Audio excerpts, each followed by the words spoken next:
In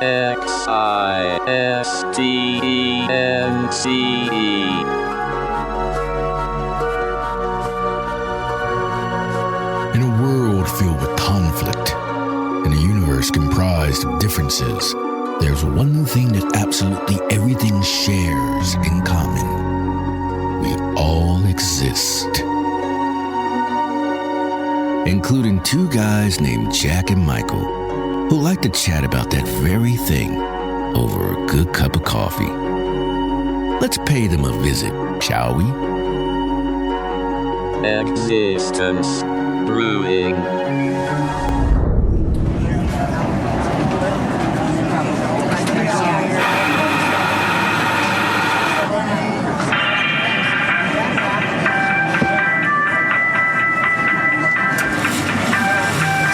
Thinking the other day, it's just like you hear the same thing over and over again, and it's starting to take on a whole new meaning. Are you telling strange people about your rash? I'm so sorry, madam. We swore, we made him swear last year. It was actually a New Year's resolution, if I'm not mistaken.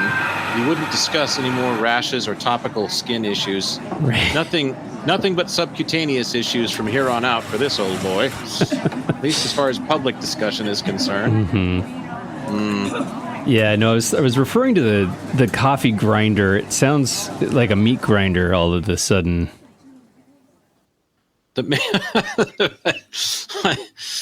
Today on ASMR World, the difference between how to tell the acute differences between a coffee grinder and an old Liberian meat grinder. Don't ask me why I chose Liberia either. It was just the first nation that came to mind. We were talking about the ASMR videos at one point, and I can't remember anymore. Our conversations and our podcasts all kind of meld together. There's a melding. Yes. There's a melding of the conversations. The great melding. We call it the great meld. And there's a bunch of videos that I have ran across on the internet. And for some reason, the ASMR algorithms have zeroed me in on barbershops and the cutting of hair and the clicking of the scissors. And I'm sure they play it up for the video.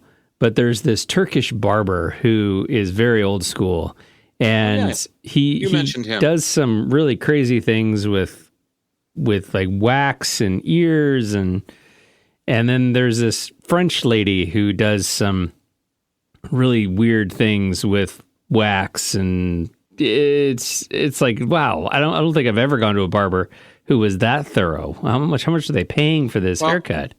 Having been at least partially indoctrinated into the world of online ASMR videos, I think that the best thing about them is also the worst thing about them, which is that there appears to be no either written or unwritten criteria for what establishes ASMR. It literally can be anything. Yeah. So like I could just, put on the movie Rosemary's Baby and someone say, oh, this is ASMR. It's like, okay, I'm not sure how you figured that. Or The Exorcist. Everything.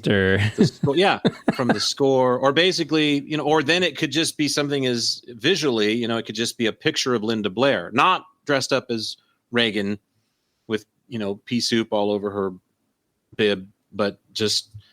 And someone say, "Oh, this is great ASMR." It's just like it's just a picture of actress Linda Blair. Oh, yeah, but this is so it's very personal, and so because it's very personal, it's sort of a no holds barred kind of realm. Anything goes.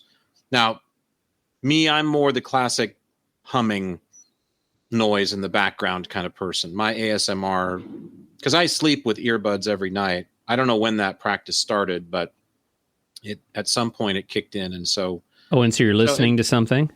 Yeah, so there's this constant noise coming through my earbuds, and right now it's on the air conditioning one, which is just, as you'd imagine, just and just.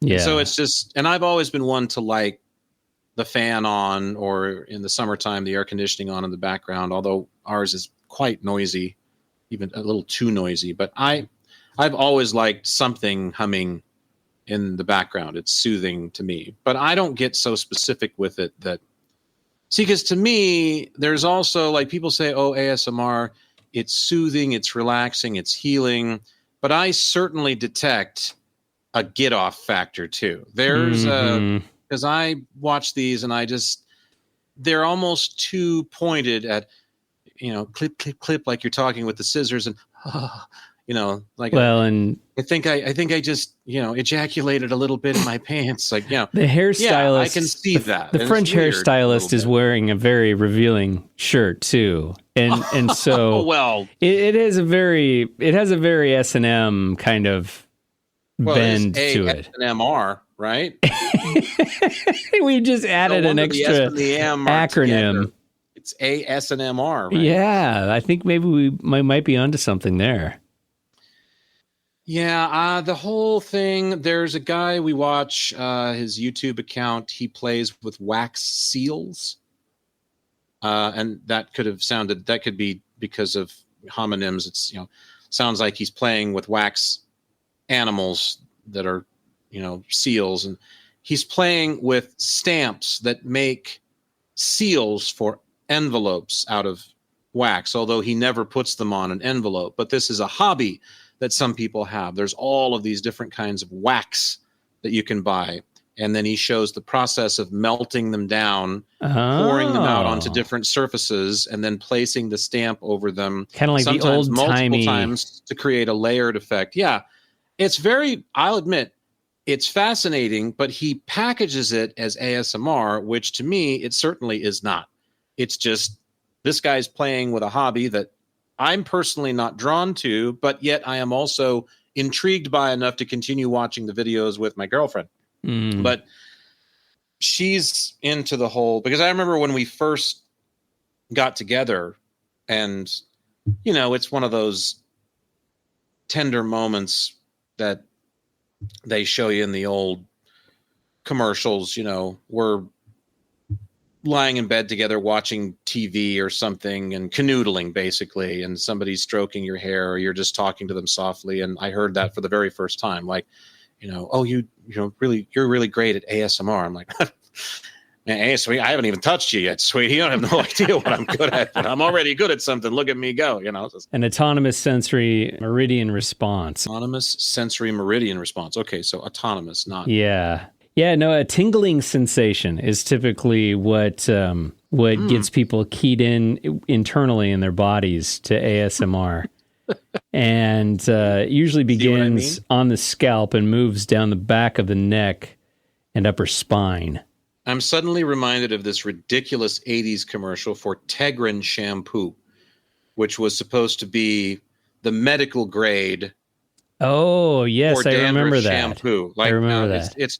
It's strong enough to be behind the counter, pharmaceutical grade, but we're selling it as, as if that would be allowed per the rules somehow. And they show this, nice looking 80s guy, and he looks like the biggest fool in the world because he has a perfect divide on both sides of his head between Tegrin and the name brand. They've literally foamed it to the same exact degree. Yeah. And split his head in two down his part. And he's got the Tegrin on one side and the other guys, the use your head and shoulders is what they're implying, on the other. That was the big dandruff shampoo of the day, on the other side. And he'd say, on this side, I feel a tingle. There's a definite tingle. This side, no tingle, nothing. And it's like, you've got to be fucking kidding me right now with this commercial. This man looks like an idiot, first of all. He's a handsome guy, but with two different sides of shampoo on his head, this is nonsense. So suddenly I'm thinking of the Tegrin tingle. So we get the Tegrin tingle if we experience a sound or something that we are into. And this is where I say that there's a get-off factor. This is where there's a titillation that is attached to this. It's not just soothing and healing and relaxing, which, by the way, there is no tingle. Again, I think titillated is a good word. They've been stimulated, at one time or another by something. I've walked into a room and the smell of fresh baked bread has taken over my nose, like in the old Flintstones cartoon where the waft would be visible in a cartoon sense and it would suddenly make an index finger and tap people on the shoulder or crawl up their nose, and the characters would float on air. And so we've all had that with the smell. We've certainly all seen something that we've gone, oh boy, I really like the looks of him. I like the looks of her. I like the looks of it, whatever it is. And so this seems to be more sound based, but then there's also the touching. And what am I leaving out? There's a sixth sense. Then taste. I mean, wow, that's an easy one. Cake or cookies or candy or pie or stew or whatever it is. Speaking of stew, this came up today. This just hit my mind. Yeah. So I have to bring this up. That travel guy I was telling you about can't seem to lay off his videos for one reason or another. So he's on a cruise ship, says it's the worst rated cruise ship in the world. The Jimmy Buffett, day and a half cruise to the Bahamas and back. And there are parts of it that are pretty rancid, I have to say. But all that aside, he's looking at the menu in one of the dining rooms that he goes to. There's different restaurants on the ship. He goes to this one. He's looking at the menu. In paradise. Top of the menu. Yeah, exactly. Top of the menu. Roast beef tartare. Now you explain that one to me. Yeah, that's an oxymoron. How the hell can it be tartare? It can't be raw if it's roast. It can't be roasted and also be tartare. No. So that should raise a red flag right there. Roast beef tartare would be like lunch meat, wouldn't it? Yeah. Although it's been roasted already. It's been roasted. Tartare.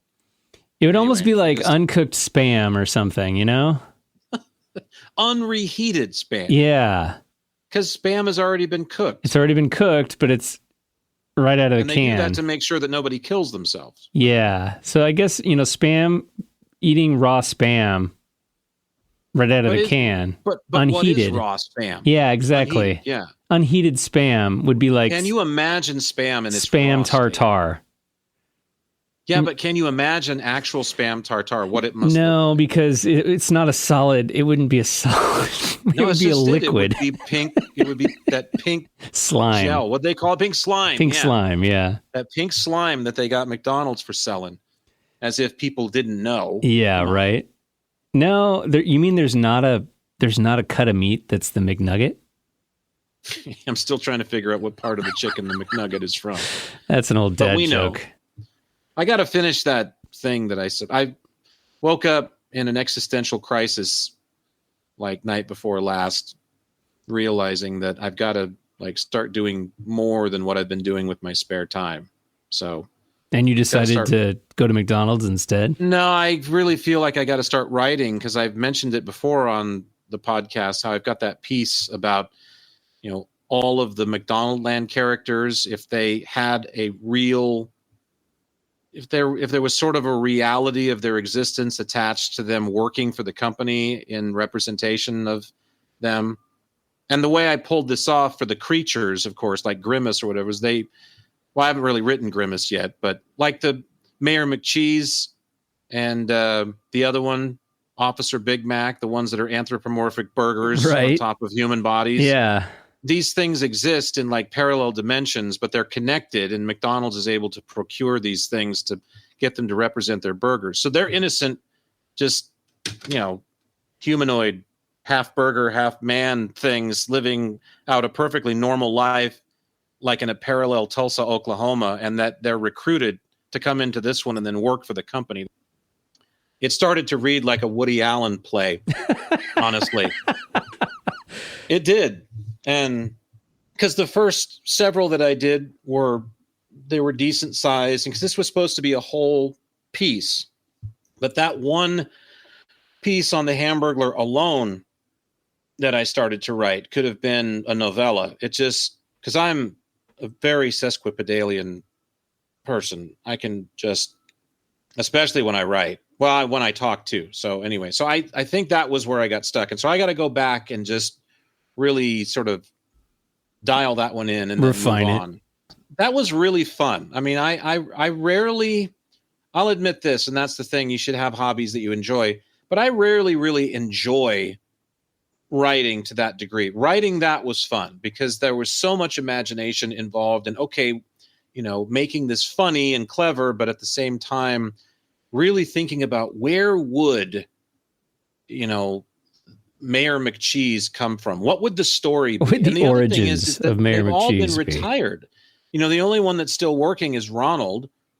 Really, right. That's why I say Grimace kind of made a comeback, but he's still not officially in circulation per the company. They're not using him consistently for advertising, and so they've all been retired. And so that was the fun part of the exercise, was not so much the recruitment, but here's what they principally were responsible for selling. Because remember, the Hamburglar focuses on McDonald's hamburgers. Grimace was originally Evil Grimace, and he's all about shakes. That was the thing. Yeah. He became more of just a general oaf, that ate too much of the stuff and looked like it. And then you have the Fry guys. What did they do? They came down and stole the fries. So 9/10 of them are miscreant characters that are involved in some kind of, I would imagine, at least misdemeanor chicanery or another. But they all point back to a menu item or some form of a campaign. Yeah, and then you had the one representative of law and order, which was Officer Big Mac. And then Mayor McCheese, of course, is his boss, because they've got to have, the public servant, apparently. And what about Mac Tonight? Mac Tonight, I don't count. Mac Tonight is later on, and he's not part of the gang. And I'll admit this, because I hate McDonald's with a passion. I can't stand what they call food, and it's just a gigantic corporation that has toxified, children and people forever and made them addicted to garbage. But anyway, that aside, I do like Mac Tonight, the character, because I remember Mac Tonight was rolled out in the 80s, because that was back when restaurants, even of a fast food nature, closed, typically by 10 p.m. in my town, 9 p.m. They weren't open all night. There was no such thing as 24-hour food.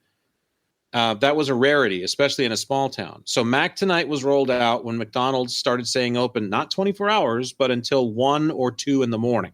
They would close the bar with the town. Who needs a Wikipedia page when we've got you? I mean, you almost like word for word explained the history and origin of Mac Tonight. I mean, that's impressive. I've also done some research on this subject, because remember, I was doing a piece on it. That's right.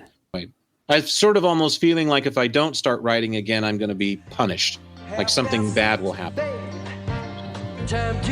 Mac.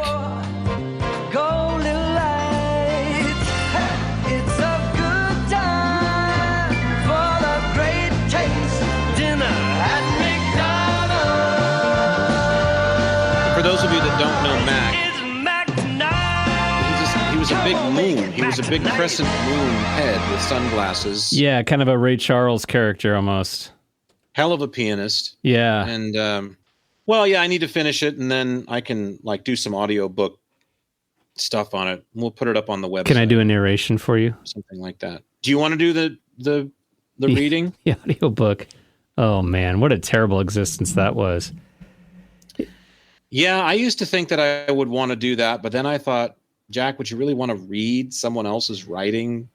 It's tough. I could barely read mine. Well, and let's just say that the people I was working for, and it's a good gig. I mean, it's not really something that you're going to make a lot of money doing, but I would make $800 a book.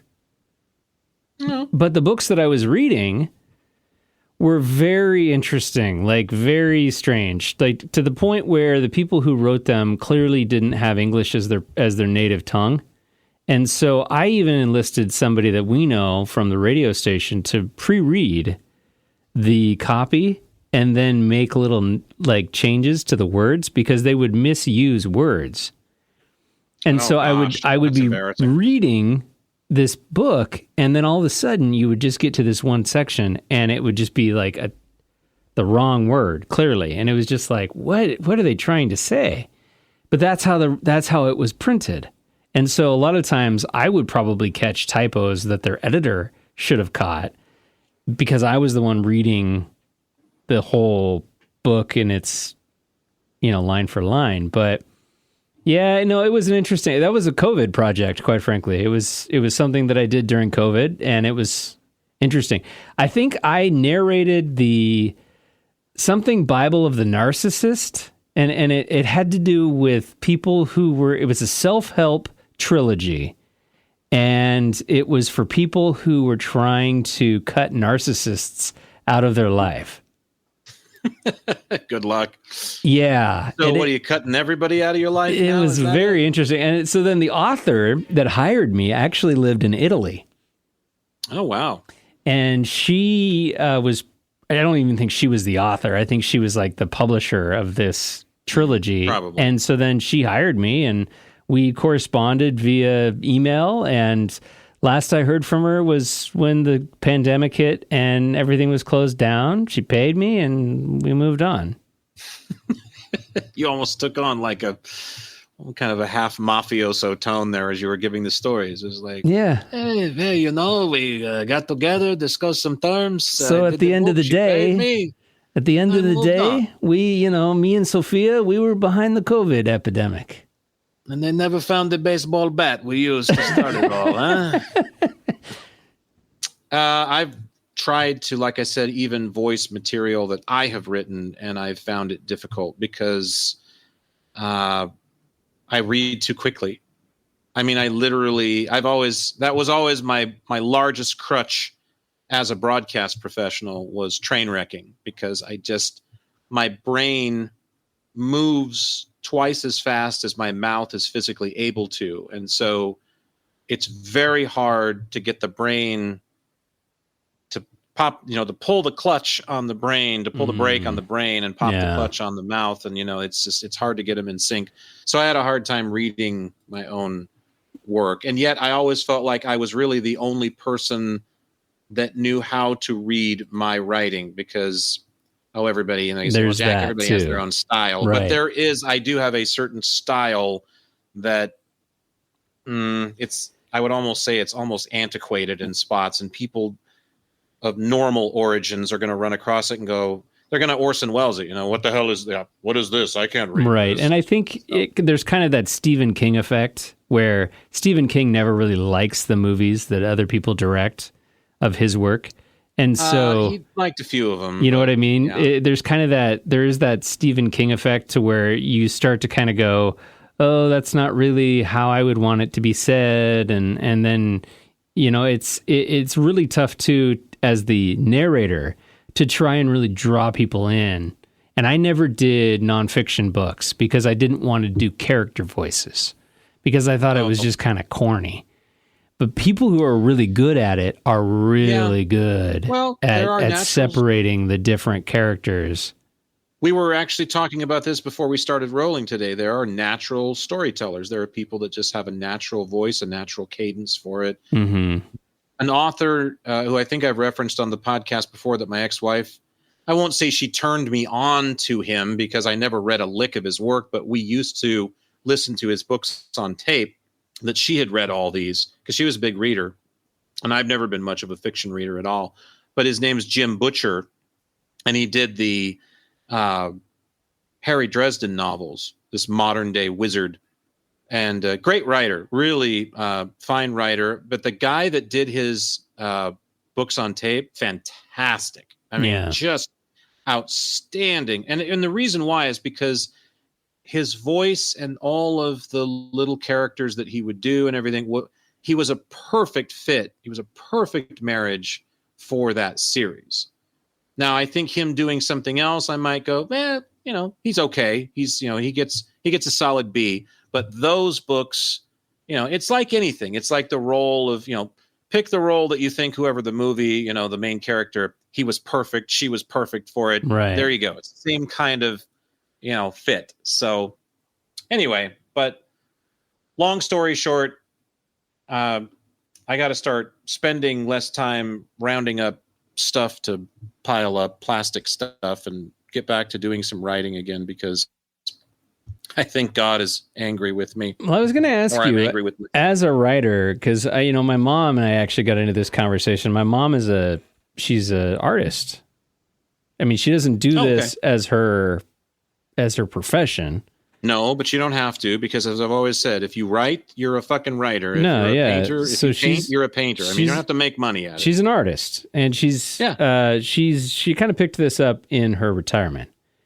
And so she's gotten really, really good at landscapes. And we were talking, and she likes to show me the different paintings that she's working on, and it's like, wow, no, that's really good. That's really good.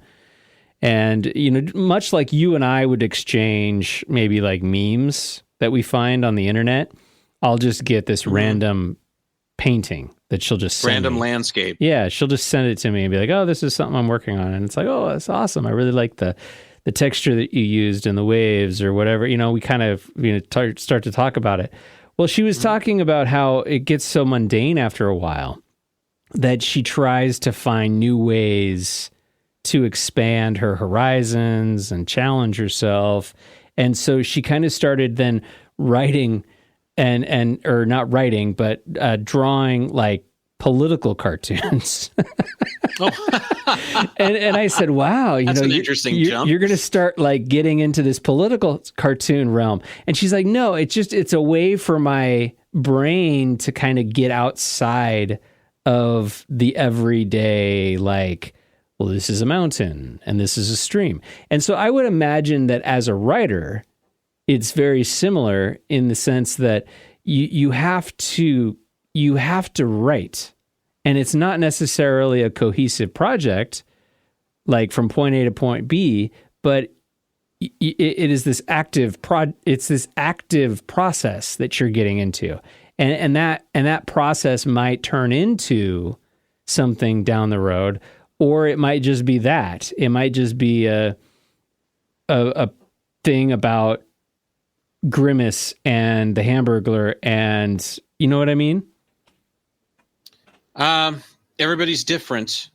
There's a lot I could say about this from a personal perspective as an artist, having been officially ordained as such, a story that I also actually finished about, I think he was an angel personally that came into my life just one day at a clinic. He was a doctor, but went in for pink eye, walked in the room, and the guy was washing his hands at the sink, had his back to me, took one look at the screen and said, "Pink eye, huh?" And I said, "Yeah." And he said, "Yeah, it's going around. We'll get you something for it." Pulled some towels from the dispenser, dried his hands, made a perfect chuck into the wastebasket that was about 3 or 4 feet away from him, turned around and said, "So, tell me something, Jack. What do you do for a living?" And I was like, okay, this is interesting.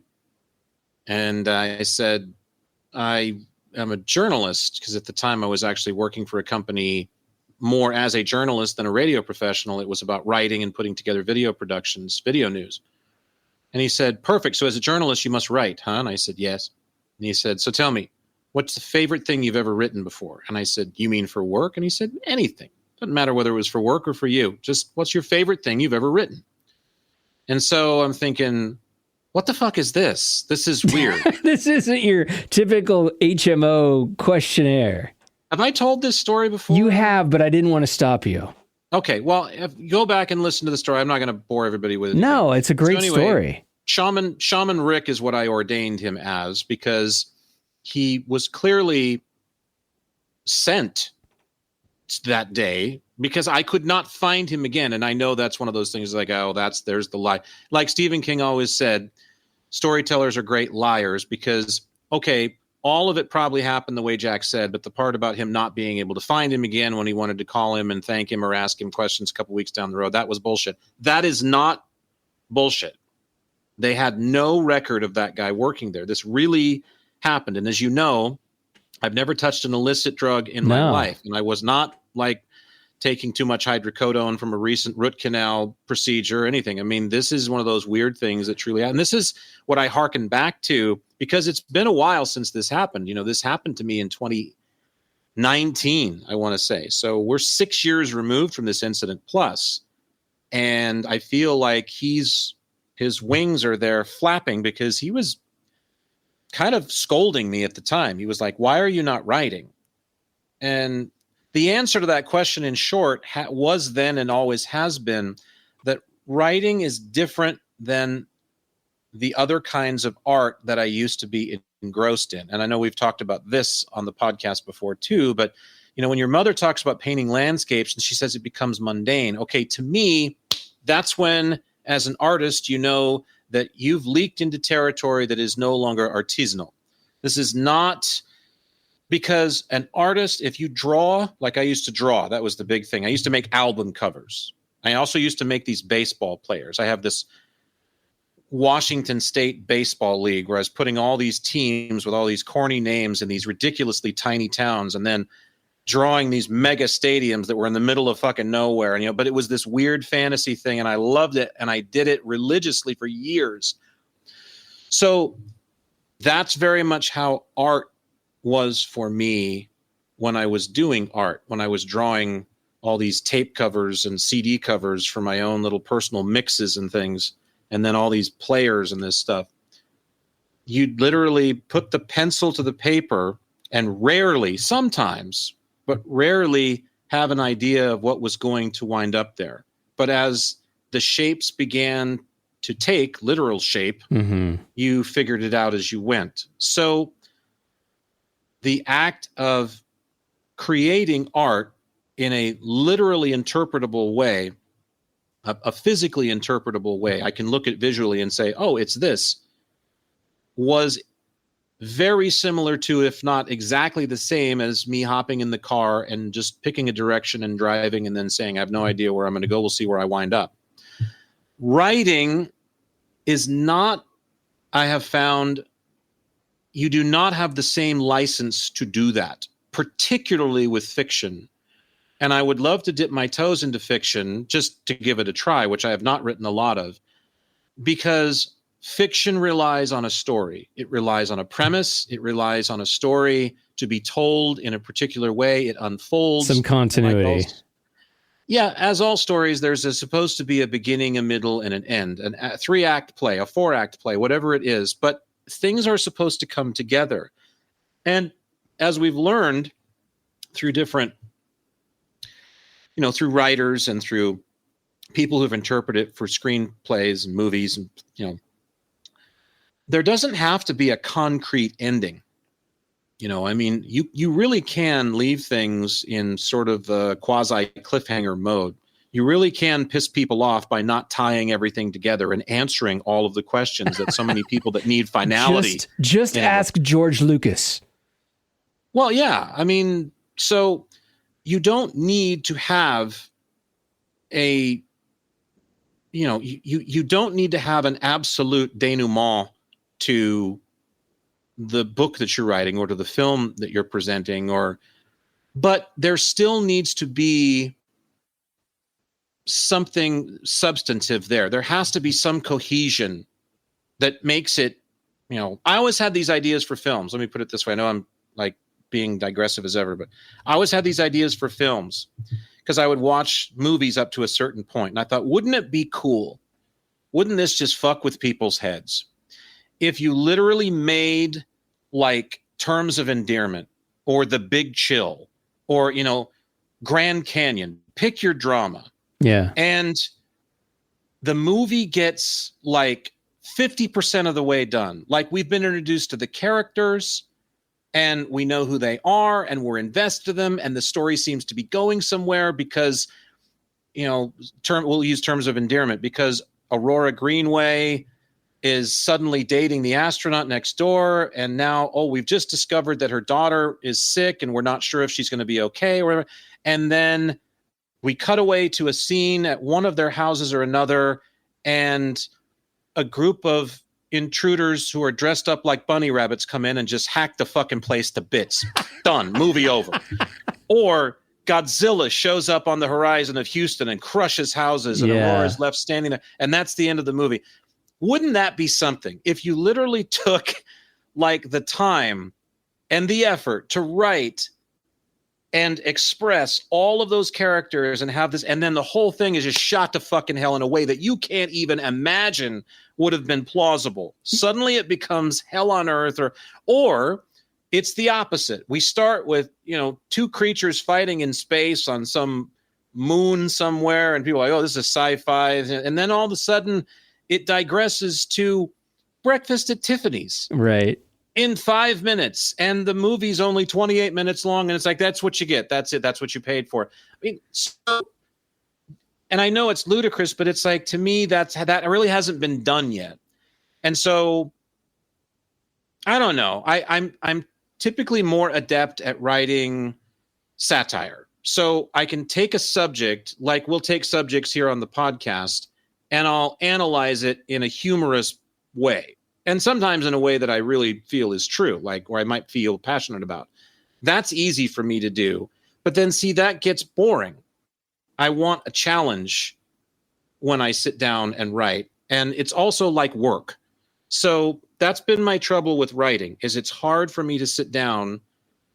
It's because, literally, for me to say that, it's hard for me to sit down. It shouldn't be hard for me to sit down. It should be easy.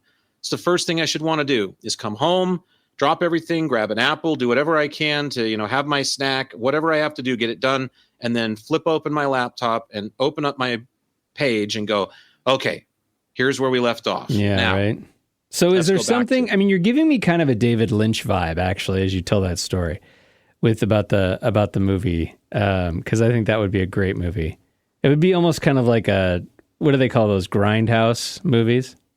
Well, you wouldn't see it coming. I mean, exactly. I think that's the thing. You'd never know. And those are extreme examples, but you'd never know. Like, you could just make terms of endearment up to that point, and instead of it being weird, unexpected, bizarre twists to things that start very ordinary and suck you in. See, and I think going back to that Whoopi Goldberg and how she was so concerned about AI, I really think that you could have some really cool movies doing that exact same thing, where it's like, okay, now are we talking As Good as It Gets Jack Nicholson, or are we talking One Flew Over the Cuckoo's Nest Jack Nicholson? I'm thinking One Flew Over the Cuckoo's Nest Jack Nicholson. Okay, cool. AI. Blunk. I'm seeing some AI. Maddie's showing me some AI content right now that's just, I don't want to laugh at it, but, death matches in the octagon between Stephen Hawking and Helen Keller. And I'm just going, oh, good Lord. And this Michael Jackson thing. Every AI's favorite target, apparently, with all the comedy people that have enough time on their hands put these together, Michael Jackson doing absolutely everything that you can imagine that's outrageous or off the wall. And I, for a creative degree, I love it. I think it's great. But I just, me in social media, I'm also kind of, I don't know, some of the stuff I see and I just go, good Lord. But anyway. So what you're saying is, going back to my mom, you're saying that the art isn't necessarily going to be the landscape, but the art is likely going to be the political cartoon that she's playing around with. If that's what she's drawn to doing, then yes. Yeah. When art becomes work, it's not art anymore. I mean, it may technically be art. Well, I don't think that she looks at it as art, or she looks at it as work, but she looks at it as she gets tired of drawing one particular subject. And so then she starts to go into other categories, or she goes into like other realms. I have not figured out how to tap into how to translate that into the written word.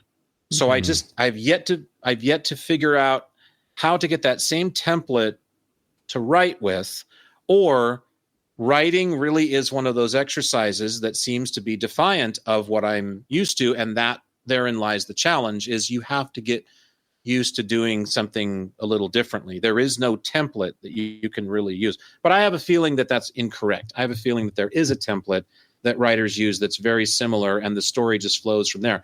See, because I have a great idea.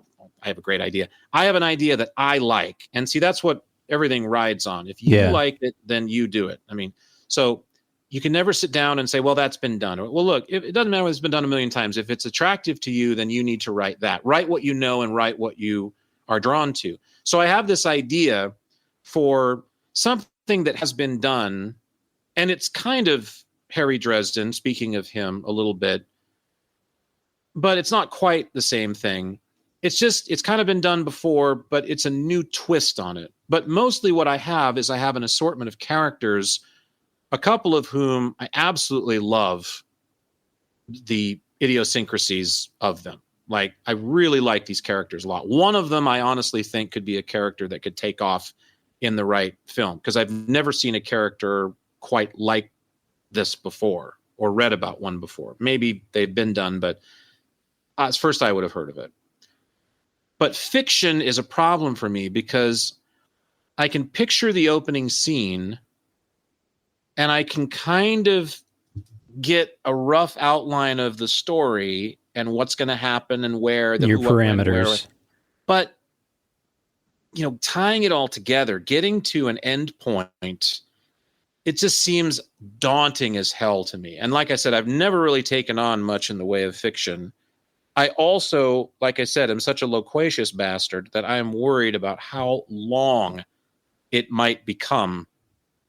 And that's funny because it's one of the things Shaman Rick said not to worry about. He said, and he literally used that word too. He said, is it because you're loquacious? Is that why you're not writing? You're worried people will think that you just trail off too much? And I said, no.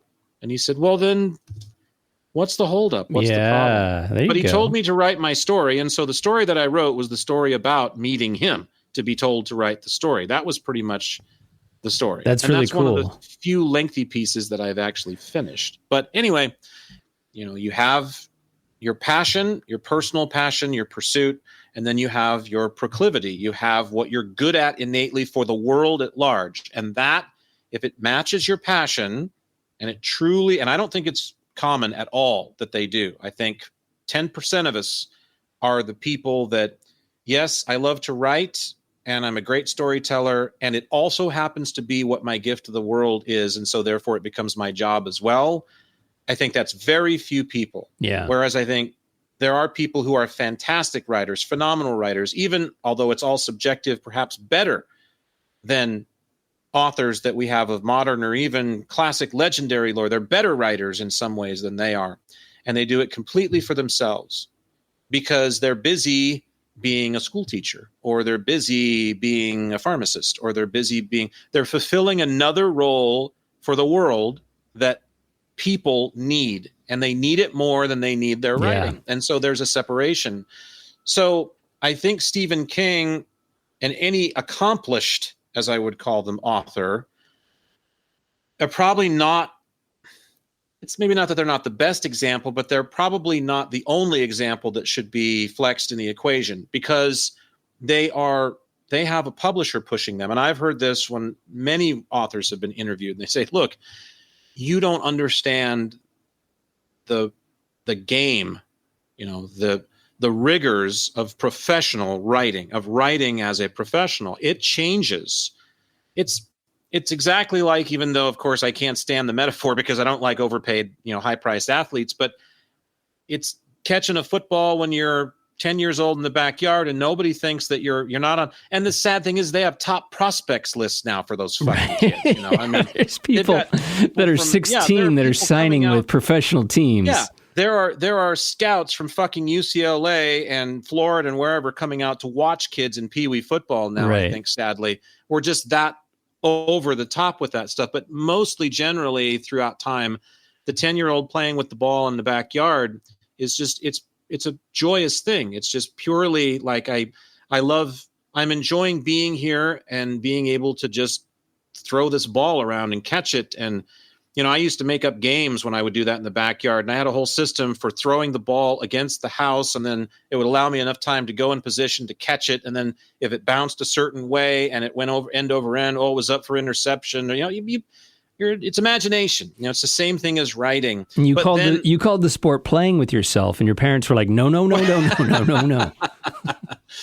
But then one day it became work, because if you've got the dad that's grinding on you constantly, you're going to get that scholarship, and you're going to, it's one of those things everybody reveres, oh my God, what it must be like to make $90 million to hit a ball. Well, I think it's egregious. I think it's disgusting that they're paid that much. But aside from that, I also think that it became work. When you're doing it for money and you're expected to hit the goddamn ball enough times to bat a certain average, or, get so many over the fence or whatever, that's work. That's not just free, untrammeled fun. And that's what I think it should be. So that's why I always think it's interesting when people like in like a certain field also have a hobby that is like totally unrelated to that thing that you think of with them. Like there was an artist, or maybe there was an athlete that we know very well who found himself like really enjoying painting. And so then he was, engaged in that. I always find it very interesting when people really like are passionate about things like you and your writing. Well, yeah, but I mean, writing's not the best example for me because I can't say that I'm passionate about something that I haven't done much of in the last 3 years. Well, that's what then goes back to my question. Why do you think you're drawn as a writer? I think one of the best points that was made to me in the Shaman Rick story, this person that just shows up and seems to know everything about me and wants me to explain to him, why are you not doing this? I mean, it was really just, it had to have been one of the most earth-shattering moments in my entire life when you really get right down to it. And I think I want to downplay it because I don't want to accept the responsibility that was given to me that day. To, look, you got to go right, kiddo, and you got to start now. Well, that was, like I said, 6 years ago. And so I don't know if I'm late to the game or not, or what I'm going to miss as a result. Or that's my big bane, though. The big bane of Jack's existence is, oh my God, I took a wrong turn. I didn't do this. I was supposed to do that. I did this instead of that. I wasted this. And at what expense? And I think that was the point that he made that made the biggest impression on me was, because it all is supposed to go back to this monumental thing that I'm supposed to become or do at some point along the way in my lifetime to give, something to humanity with these artistic endeavors that I have and all this. But, he boiled it down for me and said, look, it can be about that. And it very well could be for you. But you've got to remember that if you're an artist, it's for you, firstly, foremostly, and to the bitter end. You do it because you can. It's sort of like the songbird singing. If the songbird doesn't sing for a reason to attract a mate or to let other birds know that it's awake and it's time to find food, if there's none of the biologics related to being a songbird associated with being a songbird, it's just, I'm a bird and I can make this amazing sound, then why wouldn't you do it? Even if there's no one, even if it's that hole if a tree fell in the woods, even if there's no one for miles around to hear your song, the other animals don't give a shit. They've heard it a million times. People, they're not here to, they can't, they're not they're not local, so they can hear it. They're not in the vicinity. Why would you not sing this beautiful song? And so that was the point. The point was you need to do it because you can, because it's innate to you. And it is a waste if you're able to do something, even just for yourself, if you don't do it. But I have a hard time with that argument in practical application because, like I said, I've been an artist most of my life in one way, shape, or form, I think, from the beginning. And I know what it's like to be engrossed in art. And my experience with writing, it's touch and go. There's too much forcible, okay, I got to sit down and do it today. No, if you're doing that, that's not where you should be. That, in my experience, you don't belong there. So maybe it just hasn't caught on yet. I'm guessing that the reason why this is important probably at the end of the day doesn't have anything to do with the world at large, but more to what he's talking about, because I will need something to do that's really going to be satisfactory with the rest of my life, however long that may be. And although I have been, a wordsmith of just all of this, pontification for the last 26 years, that is going to go by the way. You're going to need another way to express yourself, and this is it. So you should start honing that now, because you're going to find that if you'll do it, you will be drawn to it, perhaps. But I also feel like enough things haven't happened to me yet, too. I don't know. It's a complicated thing that I am going through. And like I said, I had not expected to awaken and suddenly just feel like, oh, shit, I haven't done anything in the last 3 years that's really been worth a damn. But, like I said, maybe I'll try again or get back to it. Because really what have been about these days is my hobby. And my hobby is just collecting plastic shit. It's just stacking up stuff. You and I both collect music, so you know what that's like. Oh, I've yeah. got lots and lots. And I'm in a get back phase right now. I'm in a phase where I'm really pretty well caught up. It's not surprising this happened because I'm really pretty well caught up with most of the newer stuff that's come out. I mean, I'm at that point where it's just like, okay, I got a few things from Japan that come out here and there. My buddy over there helps me with. And then a few things come out every couple of months or so, maybe 4 or 5. And, CDs is what I'm mostly into. And so it's not enough. And so I start looking back at, oh my God, you got rid of this and you got rid of that. And so right now it's just a bomb has gone off. It's just get it back, get this back, get that back, get this back. Stuff that you had sold? Yeah, stuff that I had at one time. That is maddening, isn't it?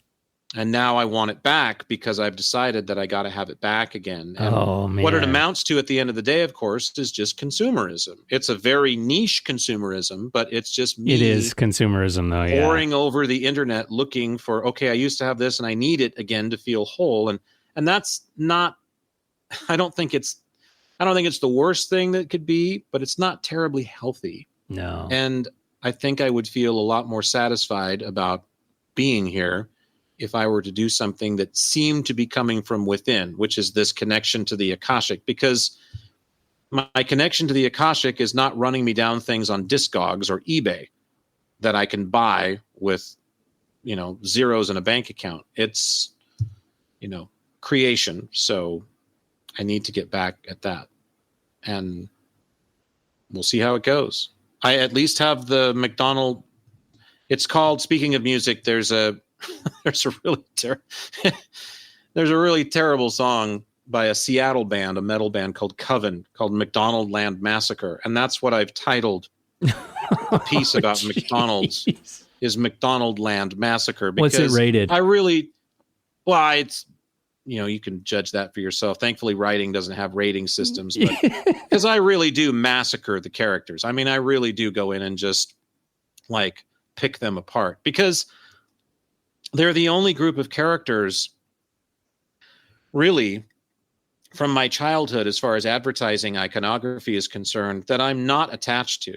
We've talked about my love for the serial trope, all and certainly the Hostess gang. And, I love those guys. And to me, it was the same thing. It's like, hey, I'm just an anthropomorphic ho-ho that likes to dress up like a brigand and, go out in the forest and shoot arrows like Robin Hood.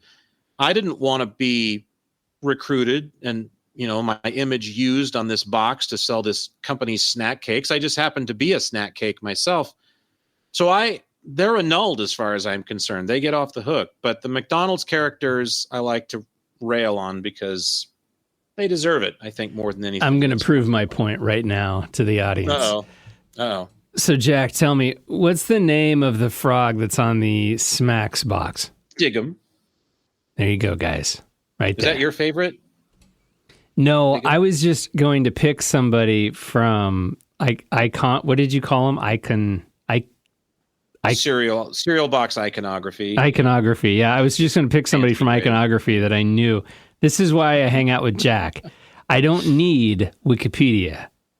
You're flattering me today for some reason. I can't imagine what you'd want, but no, Quisp was he's my all-time buddy in the cereal world. I love Quisp. Who's Quisp? Yeah, see, a lot of people it's a little after your time. And it honestly is a little bit after mine, even though they sold it when I was a kid. But Quisp was a Quaker cereal. It's basically Captain Crunch shaped like little bent rims on a 62 Eldorado, like little dishes.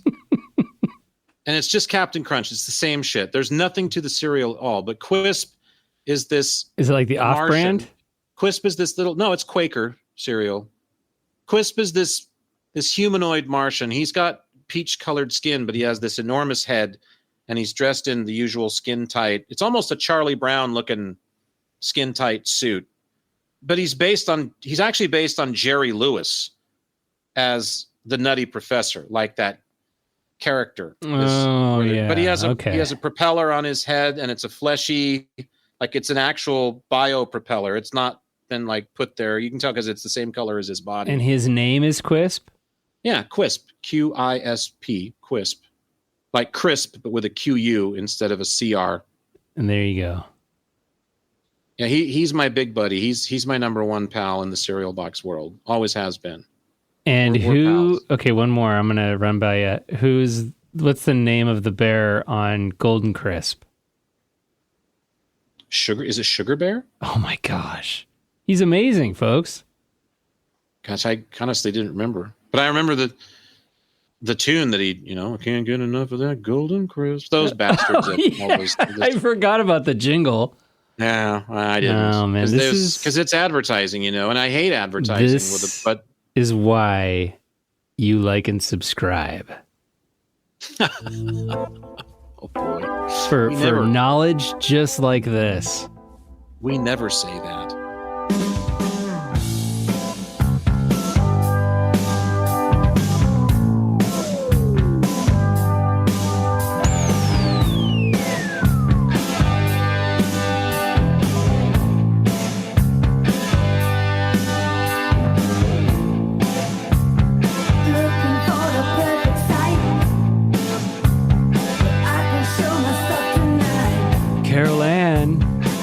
Coming for you, Carol Ann. That old man really creeped me out when I saw that movie for the first time. And the second one? Yeah, the old guy? Yeah. I was just watching the first one I said, but the second one we watched a little while before that. So God is still in his holy temple. Man. What was the name of that actor? I have no idea. That was like the only movie he was in, wasn't it? He had a mother somewhere that loved him dearly at one time. What a creepy actor. He did a very good job. He did an amazing job. That's when you can tell. He's either that creepy in real life all the time, or he's like completely the opposite. They're like, and people watched that movie and went, oh my God, how did he turn into this guy? I know this perfect guy for this character. We need to get this guy. And they were like, oh man, brilliant. Perfect. Well, until we meet again. All right. Until then. By the way, what are we listening to? Well, these are your Canadian band Street Heart from back in the 80s.